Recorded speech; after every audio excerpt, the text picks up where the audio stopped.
Imagine करो एक ऐसा इंसान जो सिंपल बैकग्राउंड से आया लेकिन कुछ ही सालों में पूरे यूरोप को चैलेंज कर दिया।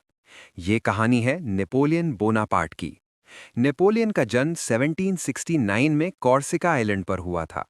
बचपन से ही उसको मिलिट्री और स्ट्रैटेजी में बहुत इंटरेस्ट था। सिर्फ 24 साल की एज में नेपोलियन फ्रेंच आर्मी का जनरल बन गया। इतनी छोटी एज में इतनी पावर मिलना बहुत ही रेयर था। नेपोलियन की मिलिट्री स्ट्रैटेजी इतनी पावरफुल थी कि उसने इटली और ऑस्ट्रिया जैसी स्ट्रॉन्ग आर्मीज को भी हरा दिया। धीरे धीरे उसका नाम यूरोप के सबसे डेंजरस कमांडर के रूप में फेमस हो गया। 1804 में नेपोलियन ने एक शॉकिंग डिसीजन लिया। उसने खुद को फ्रांस का एम्परर डिक्लेयर कर दिया।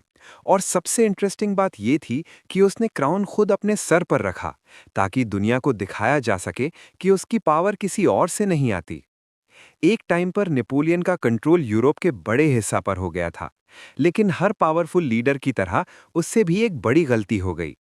1812 में नेपोलियन ने रशिया पर अटैक कर दिया। रशिया की खतरनाक ठंड और लॉन्ग डिस्टेंस ने उसकी आर्मी को तबाह कर दिया। कहते हैं कि 6 लाख सोल्जर्स में से सिर्फ कुछ ही वापस लौट पाए। इसके बाद नेपोलियन को हराकर एल्बा आइलैंड पर एग्जाइल कर दिया गया। लेकिन कहानी यहीं खत्म नहीं हुई। नेपोलियन वहां से एस्केप करके फिर से फ्रांस वापस आ गया और दोबारा पावर में आ गया। लेकिन उसकी ये कमबैक सिर्फ 100 डेज तक ही चल पाई।